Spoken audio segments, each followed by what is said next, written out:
A comenzar este momento. Lea conmigo el versículo 1 hasta el versículo número 4. Isaías 5. De nada, hermana. Versículo 1 al 4. Léalo conmigo. ¿Lo tiene?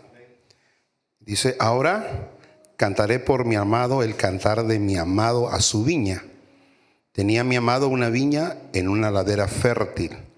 La había cercado y despedregado y plantado de vides escogidas. Había edificado en medio de ella una torre y hecho también en ella un lagar, esperando que diese uvas, y dio uvas silvestres. Ahora pues, vecinos de Jerusalén y varones de Judá, juzgad ahora entre mí y mi viña. ¿Qué más se podía hacer a mi viña que yo no haya hecho en ella? ¿Cómo pues, esperando yo que diese uvas, ha dado uvas silvestres? Oramos, te damos gracias por este tiempo, tu presencia que se manifiesta en nosotros. Tu persona, Señor, que nos hace recordar siempre que somos amados, que somos hijos. Y en este momento que vamos a leer tu palabra, meditar en ella, dirígenos, Jesús. Necesitamos que tu Espíritu abra los ojos de nuestro entendimiento, podamos ver lo que tú hiciste y podamos caminar, Señor, en esa obra consumada. La vida de cada uno de nosotros que está en tus manos, Señor, sea dirigida por tu buen Espíritu. Amén. Bien, he estado, la ocasión anterior comencé a hablar acerca de si estamos en Adán o estamos en Cristo. Voy a continuar con ese tema.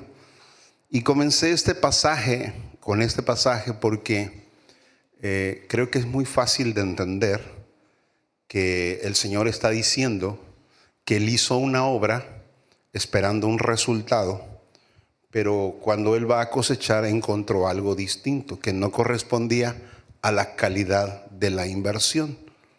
La Biblia en este pasaje, que solamente voy a utilizar para introducir, habla de que hay una importante inversión consciente, esmerada, dedicada. Hay calidad en todo lo que se invirtió para que esa viña diera uvas de calidad. Pero cuando viene a recoger o a buscar el resultado, el fruto, encuentra que el fruto no corresponde a la calidad. Él está diciendo: yo quise encontrar uvas, pero solo encontré uvas silvestres, uvas que se dan sin necesidad de cuidado, sin necesidad de hacer una cerca, sin necesidad de que se atienda. Esas uvas se pueden dar sin ningún esmero. Entonces este pasaje que estamos leyendo habla acerca de la inversión que el Señor ha hecho y el resultado que Él espera encontrar en nosotros. Por eso estoy introduciendo esto, porque aunque hay una gran diferencia entre Adán y Cristo, entre estar en el estado de Adán o estar en el estado de Cristo, podemos nosotros creer o pensar que nuestra vida y nuestro corazón están dando el fruto que el Señor espera encontrar, y podemos estar cayendo en un error y conformarnos con esto. Así que vamos a ver rápidamente qué significa estar en Adán. Obviamente es muy amplio, pero yo lo he resumido en cosas sencillas. Bueno, espero que sean sencillas, aunque podíamos ampliar mucho. Solo quiero decir estas cosas. ¿Qué es estar en Adán? Bueno, estar en Adán es estar en maldición. Es un estado de maldición, y la razón de estar en ese estado es porque no está Cristo en esa persona. Cristo no está habitando en esa persona. ¿Por qué razón? Porque esa persona se encuentra muerto en sus delitos y en sus pecados. En otras palabras, esa persona está viviendo en su carne. Correcto. Mire lo que dice Romanos capítulo 7, versículo 5. Dice: mientras estábamos en la carne, el apóstol Pablo está hablando del pasado y está relacionando el estado de Adán como estar en la carne, que dice: las pasiones pecaminosas que eran por la ley, obraban en nuestros miembros, llevando ¿qué? Fruto para muerte. Vivir en Adán es vivir muerto en delito, muerto en pecado, es estar en la carne y por consiguiente es estar en maldición. Juan 3 en el versículo 6, la primera parte de ese versículo dice que lo que es nacido de la carne va a ser carne. Y no hay forma de que la carne pueda ser otra cosa. La carne no puede ser mejorada para presentarla delante del Señor. Es carne y seguirá siendo carne. Es por eso que la Biblia nos enseña que con Cristo estamos crucificados. Esa carnalidad fue llevada a ese estado. Ahora, estar en Adán significa que esa persona o ese hombre, esa mujer, tiene conocimiento del bien y del mal. Puede conocerlo, puede saber qué es el bien y el mal. Sin embargo, a pesar de saber lo que es bueno y es malo, ese conocimiento lo que hace es permear su conciencia, pero su naturaleza siempre le va a arrastrar a vivir en un comportamiento, alejado de la voluntad de Dios. El apóstol Pablo lo dice en Romanos, en el capítulo 7, dedica mucho tiempo a esto, pero escogí estos 4 versículos 15 al 18, donde él habla acerca de una persona que cuando está en Adán, está en la carne, está bajo maldición, puede saber la diferencia entre lo bueno y lo malo, pero siempre es arrastrado. Mire lo que dice Romanos 7, 15 al 18. Porque lo que hago, que dice él, no lo entiendo, pues no hago lo que quiero, sino lo que aborrezco, eso hago. Y si lo que no quiero esto hago, apruebo que la ley es buena. Verso 17, de manera que ya no soy yo quien hace aquello, sino el pecado que mora en mí.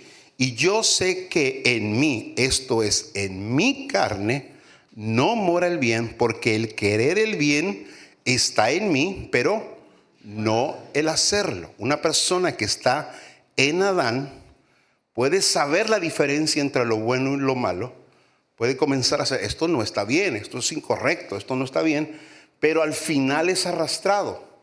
La ocasión anterior les decía que una persona que vive en la carne, su tope, su techo es la moralidad, el conocimiento del bien y del mal.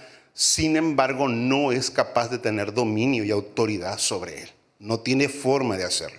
Así que estar en Adán es hacer todos los intentos posibles para agradar a Dios, pero siempre terminarán ¿qué? Fracasando por una razón, por la ausencia de la vida de Jesús. Cuando el Señor Jesucristo se manifiesta y Juan lo encuentra y lo bautiza, el Señor dice una palabra muy específica con respecto a Jesús, que dice, este es mi Hijo amado y en él tengo complacencia. Es decir, no hay nada que complazca a Dios como Jesús. Jesús complace completa, total y absolutamente al Señor. Ninguna cosa que nosotros pudiéramos ofrecer puede compararse con la vida de Jesús. Ningún intento de agradar a Dios, Dios lo puede recibir, sino solamente la vida de Jesús. Por eso cuando hay 2 encuentros que hombres tienen con Jesús, de personas que entendemos que tenían una vida moral, que eran gente temerosa de honrar a Dios, inmediatamente se muestra que no están calificados porque no tienen a Jesús. Nicodemo, que llega y él dice, Señor, sabemos que has venido de Dios, porque nadie puede hacer los milagros que tú haces si Dios no está con él. Y Jesús, lejos de hablar del asunto de lo que Nicodemo entendía, el Señor Jesús le dijo, en otras palabras, le dijo, mira, la vida que tienes, que es una vida moral alta, no sirve, no funciona. Necesitas nacer de nuevo. Si tú no naces de nuevo, si no hay una nueva creación en tu persona, tu vida no sirve. No puedes entrar, no puedes participar en el reino de los cielos. Otro hombre en el capítulo 18 de Lucas que se acercó a Jesús y le dijo: Señor Jesús, ¿qué tengo que hacer para heredar la vida eterna? Porque él estaba dispuesto a obedecer cualquier cosa que Jesús le pidiera. Y Jesús comienza a nombrar los mandamientos y el hombre comienza a decir: todo eso lo he hecho desde mi juventud. Era un hombre íntegro, impecable prácticamente dentro de la moral humana. Pero cuando Jesús pone la vara en el lugar donde él ya no alcanzaba, dice la Biblia que se da la vuelta y él se va. Es decir, este hombre no podía agradar a Dios con su esfuerzo. Y mire que era un hombre esforzado. Yo creo que casi todos los pastores querrían a un miembro de iglesia como él, tan íntegro, tan obediente, alguien que expresaba tanto amor por el Señor. Pero sin embargo ahí pone de manifiesto que el ser humano en su carne, en su naturaleza humana, sin una nueva creación, no puede de ninguna forma agradar al Señor. Entonces encontramos que Adán son todos los intentos posibles en las fuerzas humanas que van a fracasar por una razón: la ausencia de Cristo. ¿Qué es entonces estar en Cristo? Vea lo que dice el libro. Bueno, antes de entrar en esto, pero sí, Efesios capítulo 1, versículo 3. Solo leeremos el 3 ahora, aunque seguiremos la lectura de ese mismo capítulo. ¿Qué es estar en Cristo? Dice la Biblia: bendito sea el Dios y Padre, en el versículo 3, de nuestro Señor Jesucristo, que nos bendijo con toda bendición espiritual en los lugares celestiales en Cristo. ¿Qué es estar en Cristo? Estar en Cristo es vivir en el máximo estado de bendición. No hay un lugar, una condición donde podemos estar más bendecidos que en Cristo. Es el lugar de máxima bendición. Quiero hacer un paréntesis aquí para aclarar bendición. ¿Qué es la bendición? ¿O qué es bendición? Bendición no son las cosas, diga conmigo cosas. No son las cosas que Dios nos da cuando le pedimos porque pensamos que las necesitamos. Y que estas cosas son de carácter temporal. Muchas veces nosotros le llamamos bendición a cosas que Dios nos da, aunque Jesús, cuando se refirió a ellas, les llamó añadiduras. Pero para nosotros es más fácil decir que son bendición. Bendición, ¿qué sería entonces? Es la herencia que Jesús ganó por medio de su vida, por medio de su obediencia, por medio de su obra y de su sacrificio en la cruz del Calvario, y que son de carácter eterno.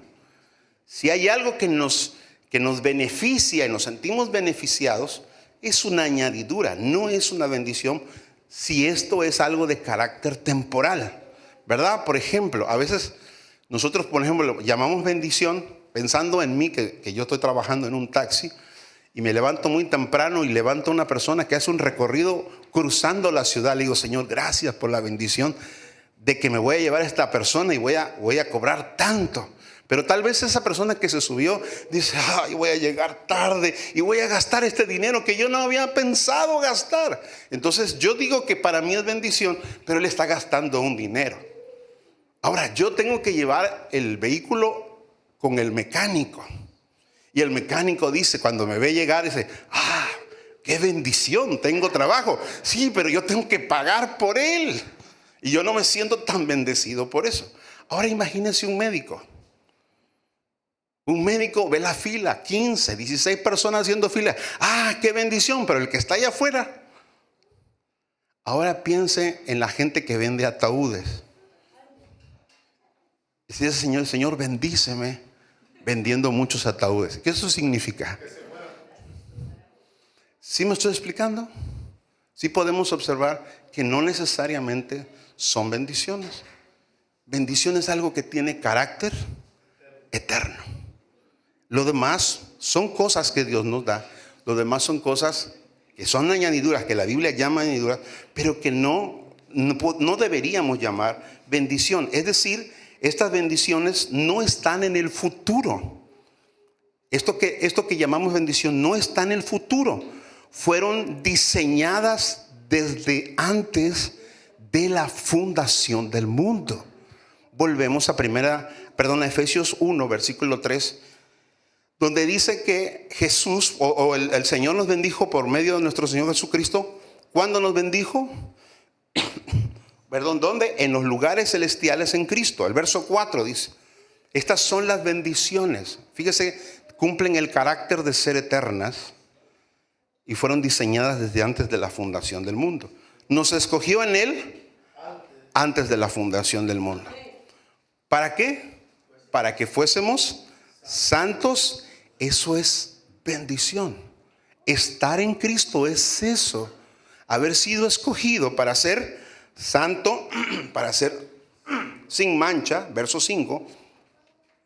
Fuimos escogidos como más en amor y fuimos predestinados para ser adoptados. Esa es la bendición.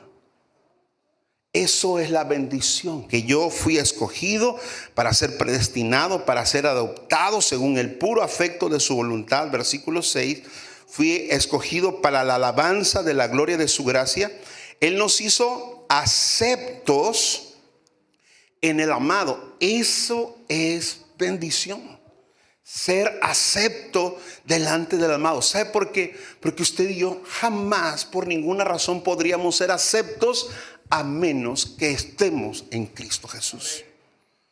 Cualquier cosa que usted y yo pudiésemos hacer no honraría, no glorificaría, no haría que Dios nos aceptara, sino solamente que estemos en Cristo, cubiertos con su sangre, justificados por su obra. Verso 7, ¿qué más es bendición?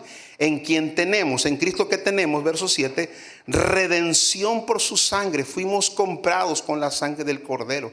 ¿Qué más tenemos? Perdón de los pecados según la riqueza de su gracia. Verso 8, nos hizo sobreabundar para con nosotros en toda sabiduría y qué más, inteligencia, dándonos a conocer el misterio de su voluntad según su beneplácito, el cual se había propuesto en él mismo de reunir todas las cosas en Cristo en la dispensación del cumplimiento de los tiempos, así las que están en los cielos como las que están en la tierra. En él mismo, dice el verso 11, ¿qué dice que tenemos? Herencia, habiendo sido predestinados conforme al propósito del que hace todas las cosas, según el designio de su voluntad. Y el verso 12 dice, a fin de que seamos para alabanza de su gloria, nosotros los que primeramente esperábamos en Cristo, habla de los judíos, dice, y en él también habla de los gentiles, también ustedes, habiendo oído la palabra de verdad, el evangelio de vuestra salvación, y habiendo creído en él, esto es bendición, fuisteis sellados con el Espíritu Santo de la promesa, que es las arras de nuestra herencia, hasta la redención de la posesión adquirida para alabanza de su gloria. Estar en Cristo es vivir en el máximo estado de bendición. El verdadero problema fue resuelto. No solo fueron perdonados mis pecados, es decir, no solo Dios no va a infringir castigo por lo que hice, sino que Él lo quita de mi persona. El pecado no solo es perdonado, sino el pecado es quitado. Yo ya no aparezco con ese récord negativo de pecado y soy presentado delante de Dios como alguien justo, acepto delante de Dios. El Señor, cuando me mira a mí en Cristo Jesús, está viendo al Hijo, a Jesús. Y el Padre, ¿qué dice de Jesús? En Él tengo complacencia. Dios se complace en mí porque yo tengo a Jesús, he confiado en Él, creo en el perdón de los pecados, creo en el estado que Él me ha dado de santificación y ahora creo que yo puedo vivir la vida de Jesús, y esa es la máxima bendición en la que el Señor nos ha colocado. Por eso todo lo demás el Señor dice es añadidura. Por eso la bendición debe tener un carácter de eterno y haber sido formulado desde antes de la fundación del mundo. Sin embargo, es muy posible que nos alegremos más, ¿verdad?, de que al salir de aquí nos encontramos un fajo de billetes y pensemos, ¿y el que se le perdió? Entonces, no podría ser bendición. Es una añadidura, algo que usted recibe que le pida al Señor. Pero bendición son las cosas que Dios diseñó de la eternidad y que van a permanecer en la eternidad. Bien, la ocasión anterior empezamos a hablar acerca de la diferencia. Quiero insistir en esto. La Biblia nos muestra una clara diferencia, es abismal la diferencia de estar en Adán y de estar en Cristo. Hay una diferencia abismal. Sin embargo, nosotros en nuestro diario vivir podemos caer en el error de vivir en Adán. No necesariamente haciendo los actos pecaminosos, sino nosotros tratando con nuestra fuerza de agradar a Dios, de honrar a Dios y no entender que en Cristo Jesús nuestra vida es completamente acepta.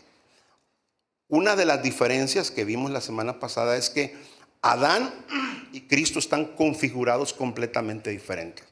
Mientras que Adán, el espíritu que tiene no puede comunicarse con Dios, entonces ese Adán es un ser humano desconfigurado, perdió su diseño original, no puede tener comunión con Dios por causa del pecado. El alma lo gobierna y a pesar de que el alma no fue diseñada para eso, por la ausencia de un espíritu, entonces intenta tener comunión con Dios, pero no entiende. El alma no es capaz de discernir como el espíritu puede hacerlo. El alma es influenciada por las circunstancias exteriores y por los deseos de la carne, y la configuración del hombre en Adán es que vive en lo natural, vive por vista. En cambio, en Adán, el ser humano, el creyente, está perfectamente configurado, porque la Biblia dice que ahora el que se une al Señor, un espíritu es con él. En Cristo estamos completos, porque ahora somos una nueva creación. Ahora Cristo vive en nosotros. Y tercero, porque tenemos comunión con Dios. Tenemos comunión con Dios. Cristo vive en nosotros, el Espíritu Santo vive en nosotros. No es una relación externa, Él está habitando en nosotros, en nuestro cuerpo. Somos templo del Espíritu Santo. Y el hecho de que hayamos sido resucitados en Cristo Jesús hace que el hombre tenga una clara diferencia en su relación. Ahora, lo que yo quiero hablar con ustedes el día de hoy es que otra diferencia clara es la herencia y la naturaleza distintas que hay en Adán y distintas que hay en Cristo Jesús. Vuelvo a repetir, son abismales. Sin embargo, puede alguno de nosotros estar viviendo en la naturaleza de Adán sin observarlo, sin entenderlo. Vamos a ver algunas cosas. Juan capítulo 3, versículo 6 vuelve a mencionar esto y lo pone claro el Señor Jesús. Lo que es nacido de la carne, carne es, pero Él también dice, lo que es nacido del Espíritu, Espíritu es. Es decir, hay una herencia. Hay dos herencias distintas en cada uno de ellos. El que vive en Adán heredó las cosas de la carne. El que vive en Cristo hereda las cosas del Espíritu. Aclarando que es una herencia. La herencia es un conjunto de bienes, de derechos, pero también de obligaciones que al morir alguien son transmitidas a sus herederos, que normalmente son sus parientes, sus hijos, su descendencia. Entonces es algo que una persona posee y transfiere a otra persona por el motivo que sea. Esa es la herencia. Entonces, ¿esto qué significa? Que Adán heredó a su descendencia cosas que él produjo, pero que ahora son adjudicadas a su descendencia. De la misma manera, la herencia en Jesús o el estado de Jesús hereda algo que Él produjo y lo pone y lo deposita en los que están en Cristo Jesús. Comencemos con la herencia de Adán. Primero que nada, de Adán, heredamos una naturaleza pecaminosa. Comenzamos por las malas noticias, ¿verdad? Romanos capítulo 7. Ya lo leímos hace un momento, el verso 18, pero vamos a volver a leerlo. Dice, porque lo que hago, esa es la inclinación, la naturaleza pecaminosa es la inclinación que tenemos, que el ser humano en Adán tiene hacia el pecado. No lo entiendo, lo que hago no lo entiendo, pues no hago lo que quiero, sino lo que aborrezco, eso hago. Y si lo que no quiero, esto hago, apruebo que la ley es buena, de manera que ya no soy yo quien hace aquello, sino el pecado que mora en mí. Y yo sé que en mí, esto es en mi carne, no mora el bien, porque el querer el bien está en mí, pero no el hacerlo. La naturaleza pecaminosa, es la inclinación al pecado y es el dominio de la maldad en el corazón del hombre. Ahora, no me conteste y evite de hacerme un gesto porque yo me voy a dar cuenta. ¿Cuántos se identifican con esto que acabamos de leer aquí? Yo sé lo que es bueno, pero al final no lo hago. Bueno, esa es una evidencia entonces en dónde estamos viviendo. ¿Sí me estoy explicando? Ahora, yo quiero decirle algo. Ese no es el estado que usted tiene. Usted está en Cristo. Entonces usted tiene que hacerse la pregunta, ¿por qué si estoy en Cristo, esto es lo que me domina? Esto es lo que me gobierna. O esto es lo que me sucede en ciertas áreas, en alguna situación. Bueno, necesitamos, ahorita vamos a ver esto, ¿qué debemos hacer o cómo vamos a hacer con esto? Porque Jesús ya hizo una obra. Acuérdense lo que comenzamos con Isaías 5. Él dice, yo planté una viña, ¿y qué más hice? Le puse un cerco, puse una torre, un lagar, porque yo espero encontrar un fruto de calidad. Y cuando vengo, encuentro que no encuentro el fruto que yo espero encontrar. Yo puse buena semilla. Entonces, si yo vengo y encuentro algo, dice el Señor, yo vengo y encuentro algo, aquí tenemos un problema. El propósito de este mensaje, hermano, es poder identificar eso. Y la otra cosa es no conformarme, porque esto que leemos en el libro de Romanos, por mucho tiempo a mí me pasó, y yo escucho a mucha gente, que es la justificación, decir, pues todavía estoy aquí, y pues ni modo, o sea, a ver, dime quién. Estamos intentando decir, bueno, pues ahí lo dice. Es más, el propio apóstol Pablo dice, sí, pero si usted hace la lectura completa, usted encontrará que el apóstol Pablo está hablando de alguien que conoce el bien y el mal, que conoce la ley, pero no está hablando de alguien que tenga a Cristo. No está diciendo, estoy en Cristo, sin embargo, está diciendo, esta persona sabe lo bueno, conoce la ley y está viviendo en eso. De hecho, él al final, en la lectura del capítulo dice, miserable de mí, dice él. ¿Quién me librará de este cuerpo de muerte? Pero él luego agrega, gracias a Dios que en Cristo Jesús ahora yo soy libre. Él está poniendo en claro la diferencia de estar en Adán y estar en Cristo. Él está diciendo, esto es lo que éramos. Pero hemos permitido que eso que él narra de una persona donde Cristo no está viviendo sea la realidad que nosotros nos permitimos. Y decir, bueno, pues algún defecto debo tener. Utilizamos infinidad de razones para esto. Bien, la herencia de Adán es muerte espiritual. ¿Esto qué significa? Estamos separados de Dios. Eso es lo que recibimos de él. Romanos capítulo 5, versículo 12. Por tanto, como el pecado entró en el mundo por un hombre, si sabemos quién es, ¿verdad? Adán. Y por el pecado, ¿qué más entró? La muerte.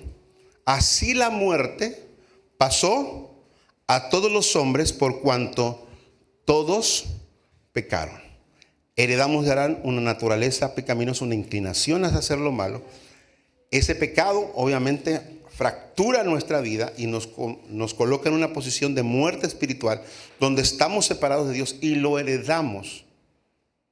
Lo heredamos y lo repetimos y nosotros le estamos haciendo lo mismo a nuestros hijos. ¿Correcto? Ahora, esto que el Señor está diciendo aquí es cuando estamos en Adán, pero hay una nueva realidad que Dios ha puesto en nuestra vida. Número 3, ¿qué más heredamos?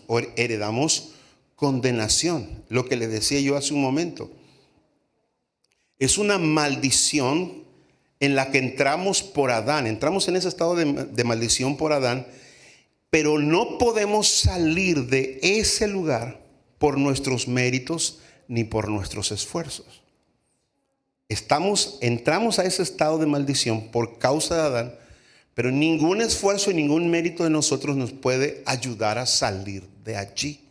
Romanos 7, 19 al 24, continuando con la lectura que hicimos hasta el 18 de Romanos 7, dice: porque no hago el bien que quiero, sino el mal que no quiero, eso hago.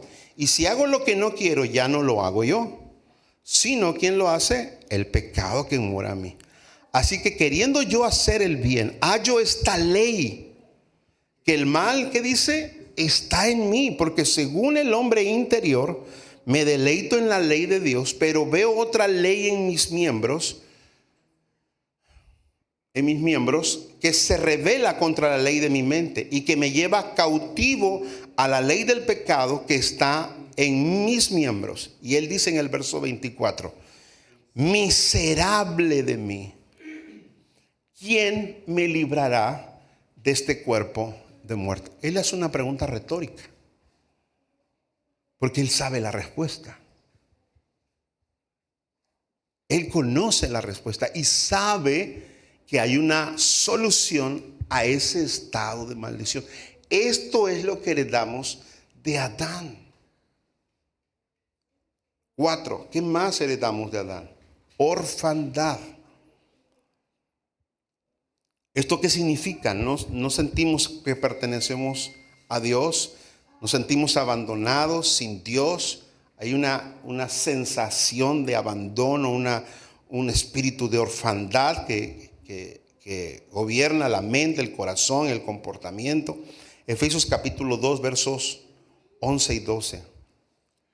Dice el apóstol Pablo: por tanto, acordaos de que en otro tiempo ustedes, los gentiles, en cuanto a la carne, eran llamados incircuncisión por la llamada circuncisión hecha con mano en la carne. En aquel tiempo estabas como sin Cristo, alejados de la ciudadanía de Israel y ajenos a los pactos de la promesa, sin esperanza y sin Dios en el mundo.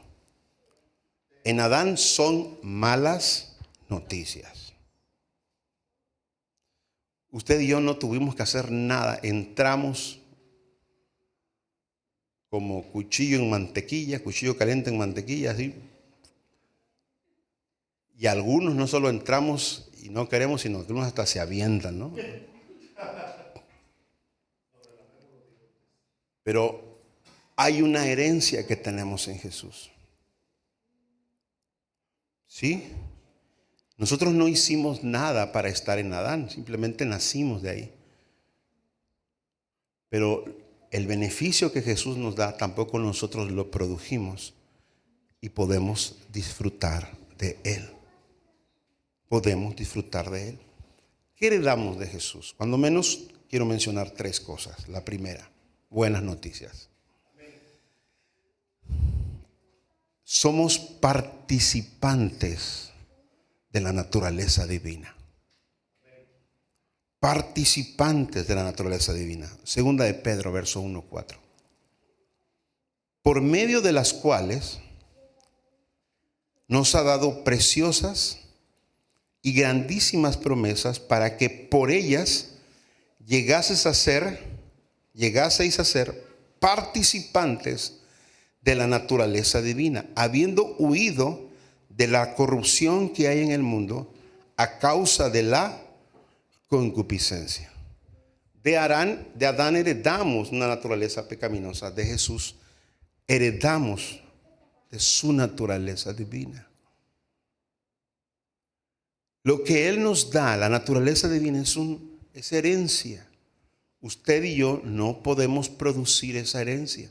Es un regalo. Él lo trabajó, Él lo ganó y nos regala esa herencia para que usted y yo podamos vivir en la naturaleza divina, que es exactamente lo contrario a la naturaleza pecaminosa. Pero usted va a vivir en la naturaleza en la que usted crea.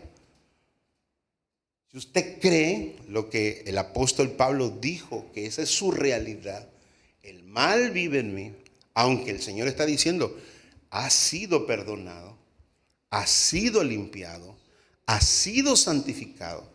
Entonces, esa naturaleza que el Señor nos está heredando y que solo se puede recibir por fe, esa será la realidad que usted viva en Cristo Jesús. Si usted y yo podemos venir delante del Señor y decirle: Señor, tú sabes todo lo que me he esforzado por cambiar eso, porque eso ya sea diferente, porque yo ya deje de ser, de sentir, de actuar de esta manera. El Señor nos va a mirar y dice: es que lo estás haciendo en tus fuerzas. Y entonces tú me estás trayendo a mí, porque vienes a mí, Señor. Mira, me esforcé, tú sabes que yo quise hacerlo y lo intenté otra vez, y tú sabes cuánto oro y cuánto esfuerzo hago por hacer esto. El Señor dice: me estás trayendo uvas silvestres. O sea, sí hay un resultado de tu esfuerzo, pero eso no es lo que yo estoy esperando. Yo por eso puse sobre ti una naturaleza divina, para que tú produzcas conforme a lo que yo estoy poniendo sobre ti. Y entonces es ahí donde necesitamos rendirnos al Señor. Necesitamos rendir nuestro corazón. A mí me gusta siempre poner el ejemplo de Pedro caminando sobre el agua. Me encanta a mí esa parte. Siempre predicamos de que Dios nos saca del problema, pero era mucho más profundo. Pedro pudo hacer lo mismo que Jesús. Pudo caminar como Jesús. Pudo su vida prevalecer como Jesús. Siempre nuestro enfoque está en que se hunde, pero el propósito de Jesús era mostrar: si tú crees en mí, tú puedes vivir como yo vivo, caminar como yo camino, tú puedes obedecer como yo obedezco. Así que las demandas justas de Dios de una vida de obediencia, que resultan imposibles para alguien que está en Adán, dice: voy a esforzarme, no sé cómo le voy a hacer. El Señor dice que yo sea santo porque Él es santo, que sea perfecto como Él es perfecto. Él dice que yo tengo que perdonar a los que me maldicen, dice que yo tengo que poner la otra mejilla. No sé cómo le voy a hacer, Dios ayúdame. Y estamos en esa lucha porque en nuestro corazón hay cosas, nuestra alma está gobernando, y el Señor dice: bueno, si tan solo desconectas el alma de tomar decisiones y gobierno, y dejas que el Espíritu que puso en ti, y Cristo que vive en ti, y el Espíritu que vive en ti, y la palabra que produce fe en ti, genere una nueva naturaleza, entonces eso que era imposible para ti es posible para Dios. Los discípulos, cuando escucharon a aquel hombre que se dio la vuelta y se fue, que le preguntó a Jesús: ¿qué tengo que hacer para heredar la vida eterna? Y vieron que ese hombre no pudo y era muy obediente. Ellos se preguntaron: Señor, ¿y entonces quién, Jesús? Porque a nosotros no nos falta una cosa como a él, a nosotros nos faltan como 15. Y Jesús le dice: lo que es imposible. Y el hombre en ese momento era esa persona que intentaba con sus fuerzas agradar a Dios.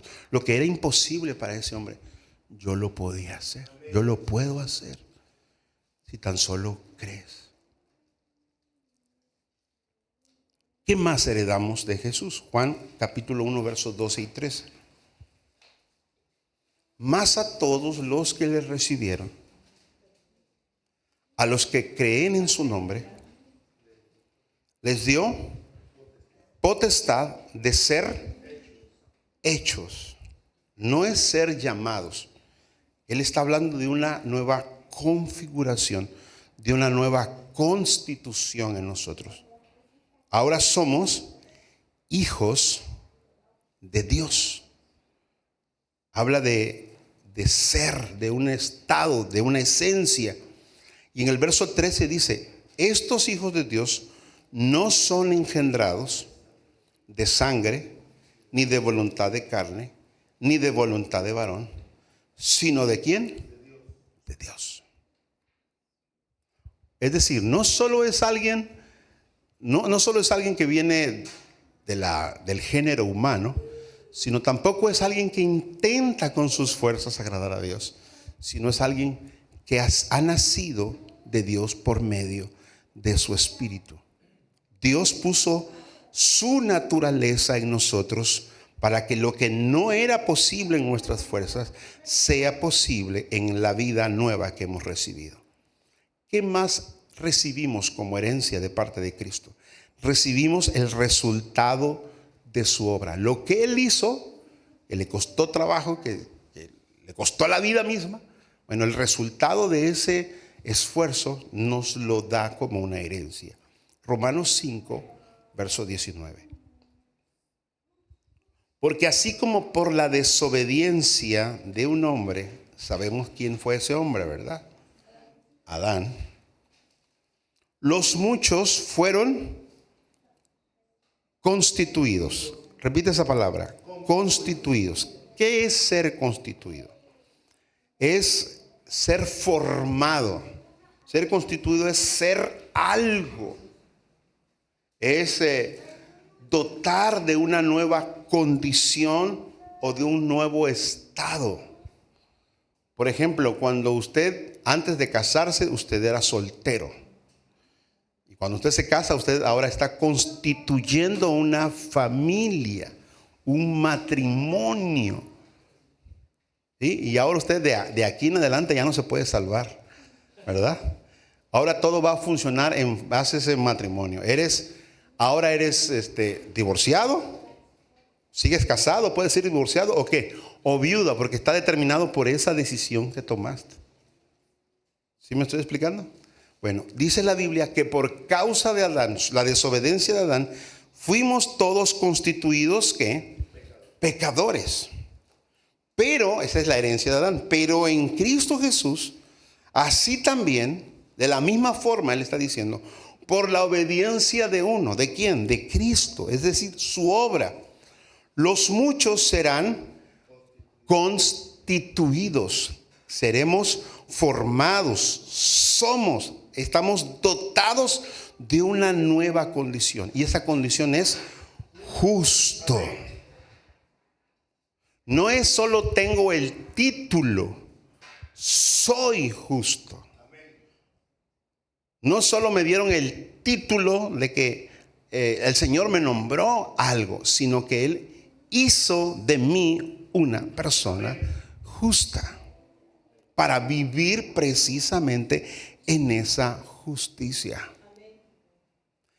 Sin duda es abismal la diferencia de estar en Adán y de estar en Cristo. Sin duda es abismal.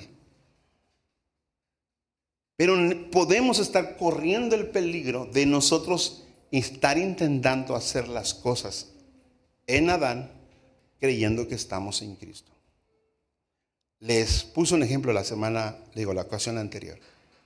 Dios le hizo una promesa a Abraham de tener un hijo en el cual él iba a bendecir a todas las naciones de la tierra. Tendría como 60 años Adán cuando escucha esa promesa.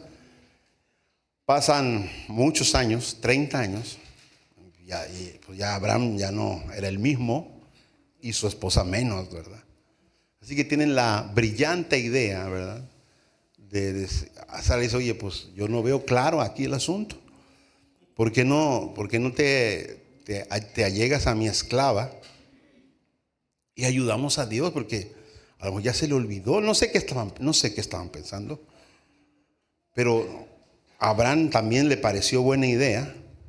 Y con Agar la esclava tienen un hijo llamado Ismael. La Biblia no lo menciona mucho, pero yo me imagino que Abraham estaba contento, tenía un hijo, dice, pues ya está cumplida la promesa, ¿no? Y pasado el tiempo, el Señor, pasado un buen tiempo, otros 10 años más o menos, finalmente la promesa se cumple. Ya cuando no había ninguna posibilidad de que Sara se pudiera embarazar, ya no podía embarazarse, y cuando podía embarazarse estaba estéril. O sea, llegó al extremo de imposible, más imposible ya no era posible. Sin embargo, allí Sara se embaraza y se ríe, y por eso le ponen a Isaac ese nombre. El muchacho crece, los dos crecen, y el mayor, que era Ismael, ¿qué hacía con Isaac? Se burlaba de él. Pues yo no sé de qué se burlaba, pero pues era más chico tal vez. Bueno, usted, si fue un hermano mayor como yo, sí sabemos de qué burlarnos de nuestros hermanos, ¿verdad? Sí sabemos. Y entonces él hizo esto. Sara se molesta. Dice, oye, ya no quiero ese chamaco aquí. Y Abraham está en la encrucijada diciendo, espera, este es mi hijo. Y entonces, y además fue tu idea, sí es cierto. Pero el Señor le habla a Abraham y le dice, en Ismael no es el cumplimiento. ¿Es tu hijo? Sí, es tu hijo, pero no es el hijo que yo te prometí. No es lo que yo pensé, no es mi diseño. Y dice, Ismael no va a heredar. El que va a heredar, ¿quién es? Isaac. ¿Y qué le dice el Señor que haga con Ismael? Parece muy cruel, ¿no? Bueno, su naturaleza pues es suya y no la queremos soltar. Pero el Señor dice, tiene que irse porque ella no va a heredar. Ya te estás portando bien, está bien, pero es tu esfuerzo. Lo estás produciendo tú. Porque al final del día dices, ay, por fin lo logré, ojalá que mañana otra vez pueda yo hacerlo. El Señor dice, no, cuando estás en Cristo, puedes hacer eso con facilidad porque estás en Jesús. Porque ya no vives tú. Cuando yo vivo, todo eso me cuesta trabajo, pero cuando es Cristo el que vive, entonces sí es posible. Pedro le dijo al Señor, mi vida daré por ti. Y él tenía la fuerza, la bravura, ¿verdad?, de enfrentarse, pero a la mera hora usted y yo sabemos que Pedro no aguantó el asunto y negó al Señor, incluso maldijo para que le creyeran que él no era seguidor de Jesús. Pero cuando Pedro entiende que ahora está en Cristo Jesús, no la gente con la que él se rodeó esa noche mientras Jesús era juzgado, sino los mismos que juzgaron a Jesús y que decidieron en su condición humana que Jesús fuera crucificado. Ahora él estaba frente a ellos. Quiero que vea esta parte. Pedro no pudo resistir estando entre la gente que no tenía el poder para juzgarlo, solamente lo señalaban. Pero ahora Pedro estaba en el Sanedrín, los mismos que decidieron llevar a Jesús a la cruz. Ahora Pedro los enfrenta y le dice, ese a quien ustedes crucificaron, Dios lo ha hecho Señor y Cristo. Y no voy a obedecer al hombre antes que a Dios. Prácticamente le estaba diciendo, hagan lo que quieran conmigo. Hagan lo que quieran conmigo. Si quieren matarme, mátenme. ¿Qué sucede? ¿Era el mismo Pedro? No. El otro Pedro estaba en Adán intentando agradar a Dios y no pudo, por más esfuerzo que hizo. Pero este ahora no solo pudo, sino que él mismo se ofreció. Dijo, háganlo. No lo mataron, le dieron una buena paliza. Y dice la Biblia que cuando él regresa a la iglesia iba contento, iba feliz. ¡Ah! Me golpearon en el nombre de Jesús. Fui perseguido por causa de Cristo Jesús. Él venía, hermano, feliz de haber sido vituperado, golpeado, amenazado, avergonzado y puesto entre la espada y la pared para morir. Y ahora ese Pedro estaba ¿dónde? En Cristo. El Pedro que dijo, mi vida daré por ti, eran uvas silvestres. Tenía la buena intención, el buen deseo, dijo lo correcto, voy a dar mi vida por ti. Pero no lo pudo sostener porque estaba todavía en Adán. Pero ahora no solo lo puede sostener, sino puede irse al límite del riesgo, porque ahora no vivía él, sino ahora Cristo estaba viviendo en Adán. Ahora estaba dando el fruto, las uvas que el Señor esperaba encontrar. Mi pregunta es para finalizar ahora. ¿Está usted en Cristo? Yo creo que usted está en Cristo. Lo que no sé si usted cree que está en Cristo. Es muy fácil identificarlo. Si usted está teniendo una batalla en algo, está teniendo una lucha en algo, eso es manifestación que usted allí duda de la obra de Jesús. Duda que Cristo llevó a la cruz su naturaleza pecaminosa. Y usted todavía está creyendo, sí, yo tengo este problema y ahí lo ando arrastrando. Pero el Señor dice, ya fue crucificado. Pero yo en mi experiencia sigo creyendo. ¿Qué necesitamos hacer? Termino 2 Corintios 4, versos 10 y 11. Llevando, 2 Corintios 4, 10 y 11. Llevando en el cuerpo siempre, por todas partes, ¿qué debemos llevar? La muerte de Jesús.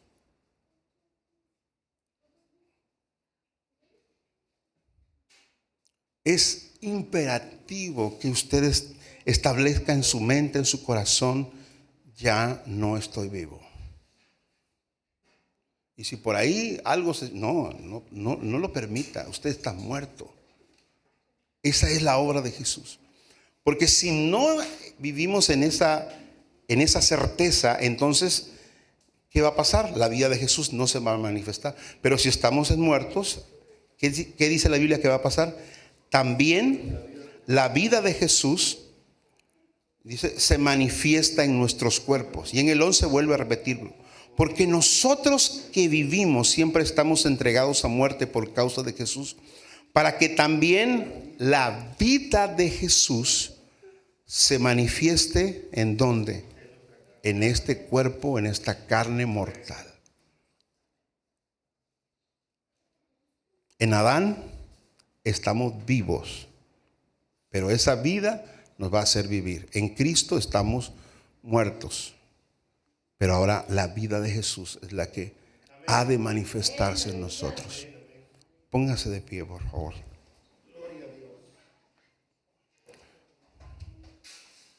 En Isaías leíamos, dice, ¿qué más puedo hacer? Dice el Señor. ¿Qué más puedo hacer?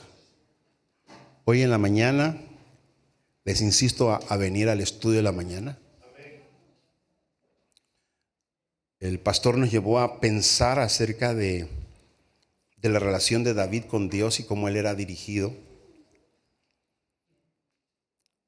Y la mayor parte de nosotros coincidimos que David era valiente, ¿o no? ¿Por qué? Su primer acto fue matar a un gigante al que todo el mundo le tenía miedo. Todos le tenían miedo. Además, tenían miedo hasta de que los mirara. No querían que el gigante los viera. Entonces, lo que uno piensa, pues ahí se necesita tener mucho valor. Pero concluíamos que no era necesariamente valor lo que él tenía. Él entendía quién era Dios. Y obviamente lo que nosotros vemos era valor, pero en realidad él entendía quién era Dios. Él sí lo entendía. De hecho, cuando él ve que el gigante amenaza y ve a todo Israel huyendo, escondiéndose detrás de las rocas, de las piedras, para que este hombre, que había un valle entre ellos, él estaba en una montaña y ellos estaban en otra montaña, o sea, había mucha distancia y no querían ni siquiera ser vistos pero David decía, ¿por qué nadie lo enfrenta? A él no le entraba en la cabeza, ¿por qué nadie va y lo enfrenta? O sea, ustedes son el ejército de Dios. Tenemos un pacto, estamos circuncidados. Ese hombre es incircunciso. Él ya está entregado, está vencido. En la mente de David no entraba. O sea, él no estaba sintiéndose el valiente. Él entendía y conocía a Dios en intimidad. Y como él entendía quién era Dios, sabía que ese gigante podía ser vencido. Más que ser valiente, él era entendido de quién era Dios. Dios es nuestro Padre, nos dio su espíritu, nos dio su naturaleza, nos dio a Cristo. Y más que ver el tamaño del gigante, es el Dios que nosotros tenemos y que hace posible que ninguna cosa que se levante contra nosotros pueda prevalecer. No se trata del tamaño de la carne o del pecado o de la tentación. Se trata de conocer el Dios que nosotros tenemos, que es nuestro Padre. Porque esa es la razón, la única razón por la que entiendo que a David no le temblaron las piernas y pudo enfrentar y vencer, porque él sabía quién era Dios. Padre, aquí estamos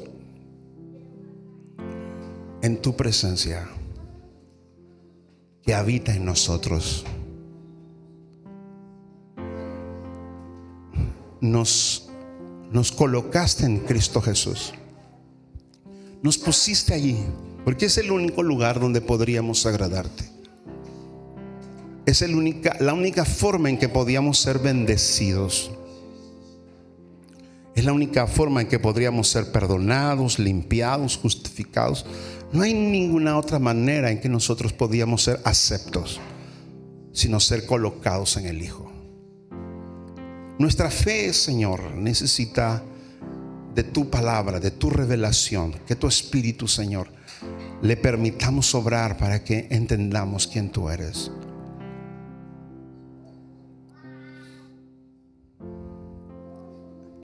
En la medida que podamos verte, es en la medida en que nuestra vida fructificará, Señor. En la parábola de la viña, la afirmación es: ¿qué otra cosa puedo hacer? Tu obra hizo todo, absolutamente todo. Nada de nuestra vida quedó fuera sin ser resuelto. No hay un asunto, un tema que no haya sido resuelto. En Cristo estamos completos, somos perfectos delante de ti y no queremos movernos en ningún sentido. Queremos estar en Jesús.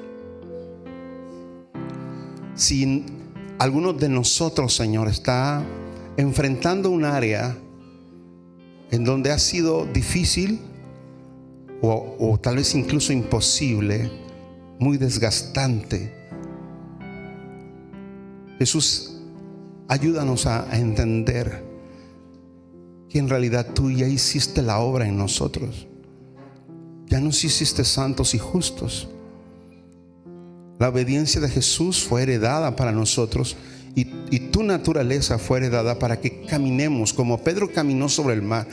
Era imposible que él pudiera hacerlo en sus fuerzas, pero fue posible cuando pudo mirar a Jesús, pudo poner su confianza en él. Fue posible, fue sencillo incluso. Hoy aquí estamos, Señor. Hoy aquí estamos porque hay un mundo, hay un sistema que necesita ser cambiado, que necesita ser impactado con el Evangelio, que necesita que la verdad del Evangelio cambie sus vidas, el rumbo de sus corazones.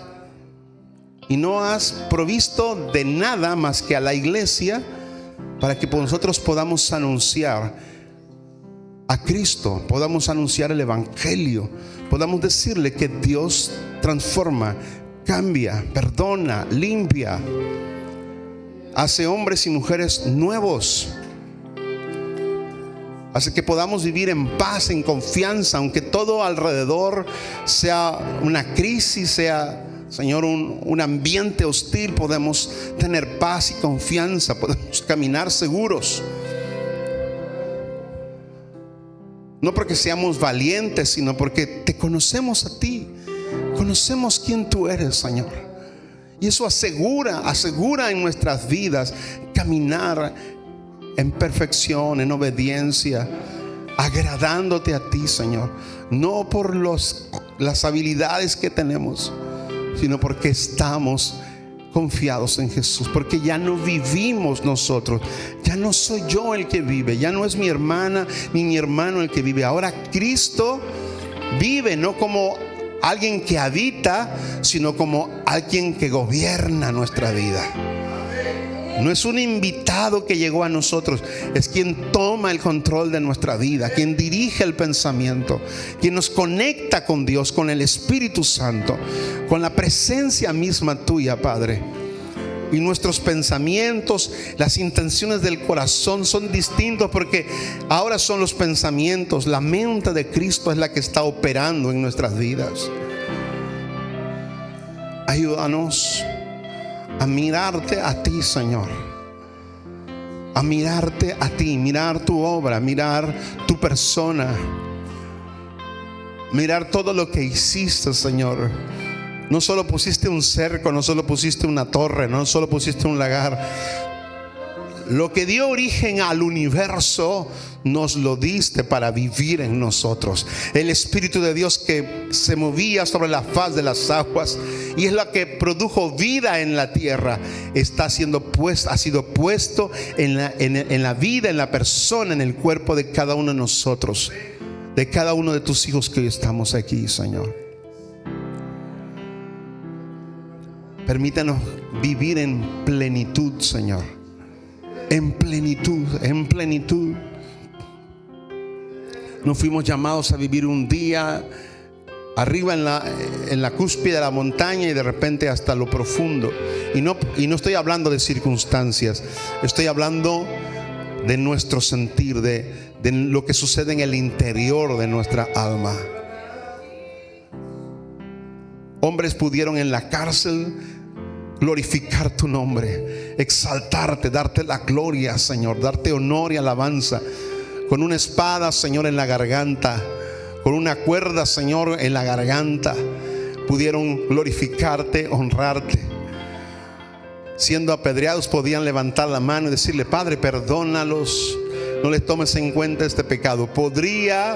Podríamos nosotros hacer tu obra, Señor, vivir en obediencia, con el gozo, con la alegría de obedecerte, sin el pesar de que la carne se niega a obedecer, pero el Espíritu nuestro, el que tú nos has dado, puede caminar sobre las aguas. Te honramos y te bendecimos por tu bendita palabra. Comunícalo, Señor, a nuestro espíritu. Comunícalo a nuestro espíritu. Comunícalo. Como leíamos esta mañana, donde David venía: háblame, enséñame, enséñame, enséñame, enséñame, Señor. No importa cuántas victorias David tenía un récord de victorias contra los filisteos, pero nunca se conformó con las victorias pasadas. Siempre buscó dirección para cada batalla, para cada lucha. Él esperaba que Dios le diera indicaciones. Aquí estamos, enséñanos, enséñanos, enséñanos, enséñanos. Enséñanos, enséñanos, enséñanos, enséñanos, enséñanos, enséñanos, enséñanos que vivimos en el máximo estado de bendición. Estamos totalmente bendecidos. Nadamos en la abundancia de tu bendición, Señor. Abre nuestros ojos para mirar todo eso, Señor. Gracias, Jesús. Gracias, Señor. Te bendecimos, te honramos. Aleluya. Abre mis ojos.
quiero ver. Tus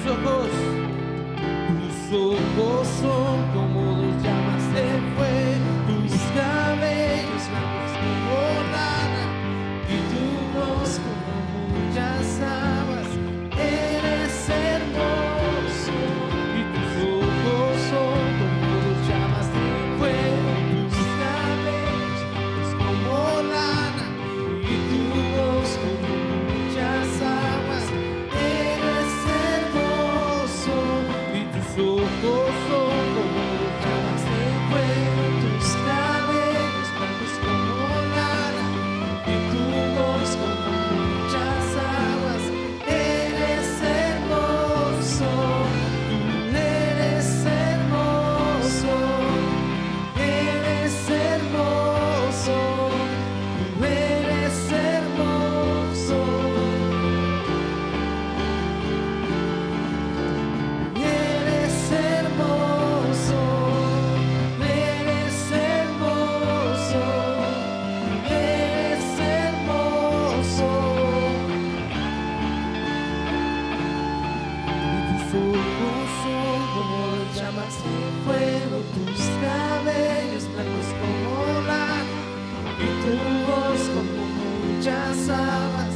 Eres hermoso y tus ojos son como llamas de fuego, tus cabellos blancos como lana y tu voz como muchas aguas. Eres hermoso, eres hermoso, eres hermoso,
Vamos a terminar diciendo, como tú no hay otro, con todo tu corazón.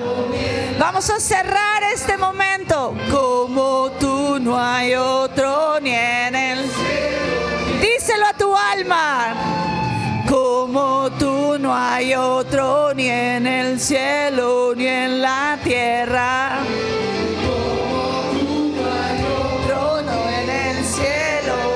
Cielo ni en la tierra, como tú no hay otro ni en el cielo ni en la tierra, como tú no hay otro ni en el cielo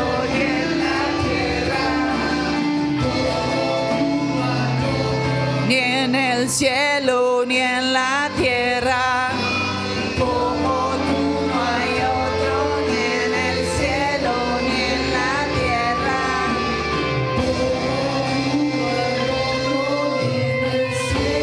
ni en la tierra.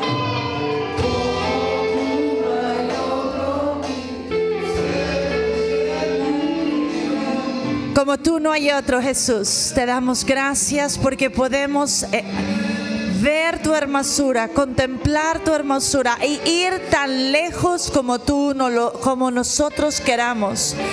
Has dispuesto herencia para nosotros y queremos ser una iglesia que toma todo lo que está dispuesto, sin reservas. Tú diste todo, Jesús, sin reservas, por amor a nosotros, para llevarnos al todo de ti.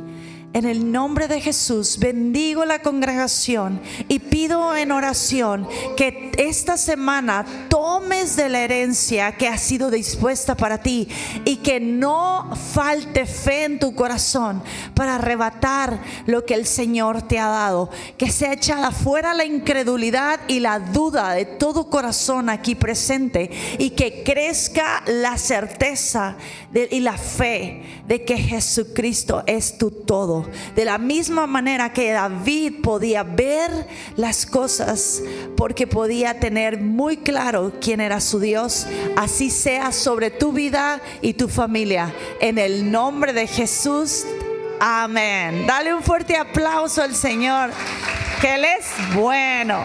Y de la herencia que tienes, da a uno o dos abrazo, sonrisa, gozo, porque Dios nos ha permitido estar llenos de gozo, felicidad, amor, fuerza.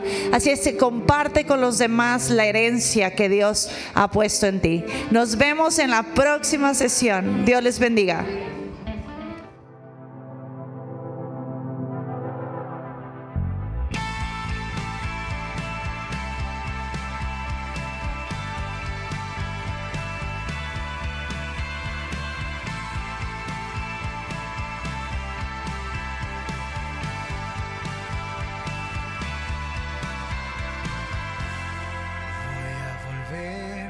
A la esencia,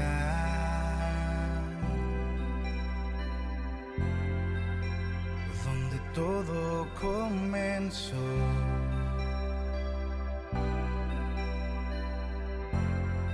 Voy a volver a escucharte.